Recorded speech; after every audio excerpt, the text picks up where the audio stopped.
why so seriously obsessed with this scene?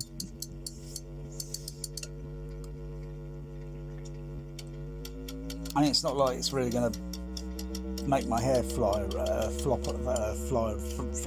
you know what I mean? That would take it a tremendous amount in this room. I've not seen a home theatre that could do that. A car, yes, but damage to the eardrums at that sound pressure level, no thank you. What the heck? This is only playing through my Dolby CP200 424 matrix. Whoa! And it's interesting, the loudness and the frequency and such, you know. I mean, I feel it against my body, but it's not enough. It's not enough to even project me out of my seat. It would take a stupidity amount of air to lift my body. I mean, a jet engine standing in front, yeah, it's going to knock you over, isn't it? There's a lot of pounds per thrust flipping coming out the damn thing. That's the sort of energy you would need. And you know, you'd have to wear earplugs and ear defenders, otherwise it's going to damage your hearing. It's going to damage your eardrums in a couple of seconds. But you know, why obsess over a bloody scene? And it's not the most powerful part of the bloody movie. The most powerful kick, bass kick, is probably where the DeLorean, near to the end of the movie, where the 88 mile an hour, and then the flux capacitor starts to engage, and then you see the DeLorean racing up finally towards the clock tower, and there's like a thunderclap sort of sonic boom sort of thing, and then of course striking the cable, and then all the energy getting put into the time machine to send it back to the future. And then of course the final ending, when we don't need you know where we're going, the car takes flight, and then as it's flying off, with the just about fly off, there's a big sonic kaboom, and then it turns around and comes towards the camera, and then kaboom again. Those are the biggest low ends on the LFE track. Yeah, but you know that sort of plays mild. You know, yeah, it's like you have to play at a slightly higher dB level, and then near to the, you know, the other parts of the movie, just play it a little bit less, you know, to get the presentation sort of thing. But that speaker is totally obliterated. Oh dear. And there's another thing. I mean, when it happens, and the amount of air that coming out, I mean, at some point eventually it's going to lose pressure, and then it's just going to vent all the air, and there's, you know, and the gag to the movie is, if anybody cares to watch, because I'm pretty sure there might be something on it, like how they did the stunt, which is done with a like a catapult trampoline sort of thing. So you see the stunt double standing in front of the boxes. I'll just zoom that up. This is playing on Amazon.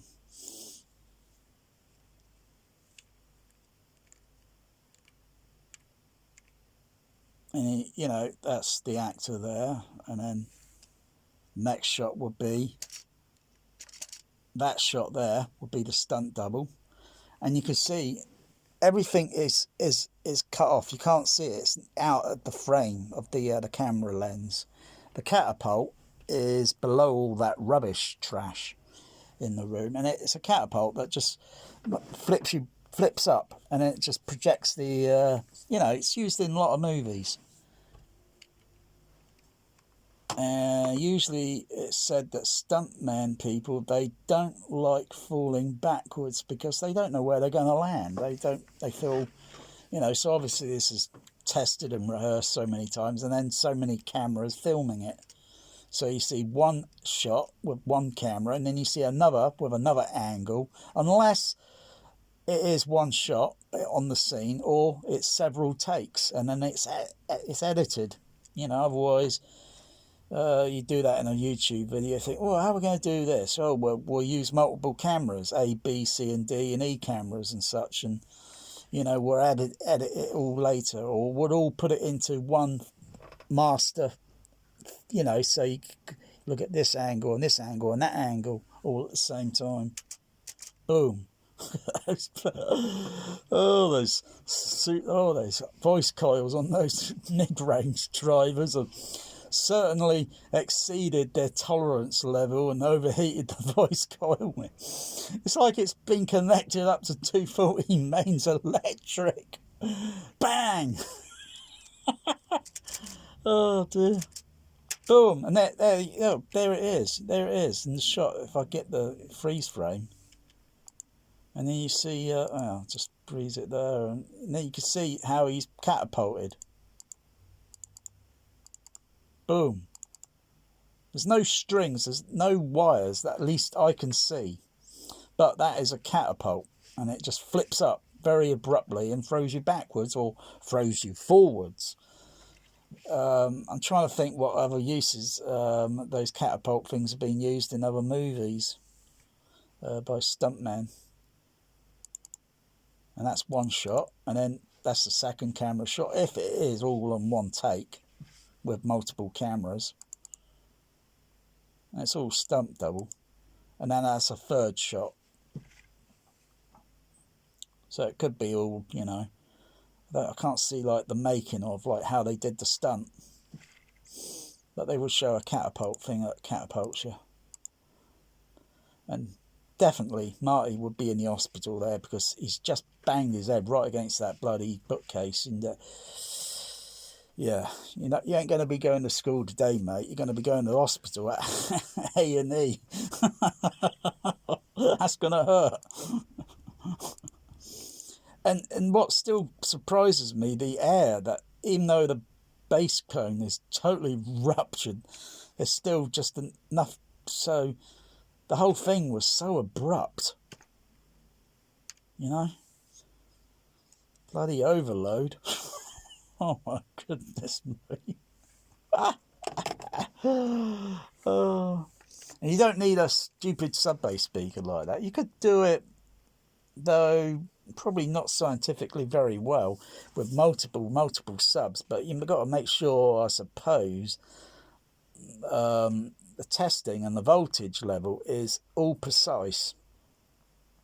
But it's probably better to get one of those, now they make those speakers that size, probably to get one of those things, because otherwise it's a, you know, you could get the same frequency tone from multiple subs, but not pushing it to the point where you obliterate the bloody thing.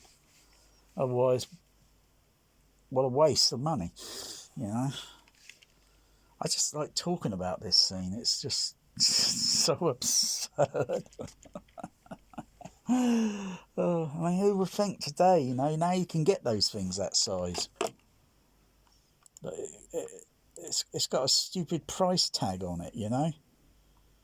And here's the other thing. You stick something like that in your room, depending on where it's placed in the room, so you don't get standing wave, yeah. So you get all the tone frequencies, because you could have something like that size, and you can have a frequency dip so deep, and you can have 1,000,000 watts, and that frequency dip peak is not going to go up much. You stand a little bit more nearer to it, you think, yeah, I notice something and feel something, but the wavelength, you might as well you're better with that thing outdoors, you know. But then there's a lot of air to push outside. Indoors, there's a little bit less.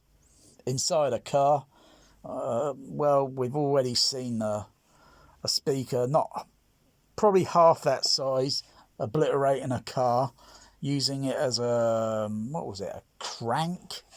So it's using the crank on the car, so the thing is That is so funny. Oh my goodness. Anyway, that's that. Otherwise, I've got a video where I blow a candle out with the bloody scene. No big deal.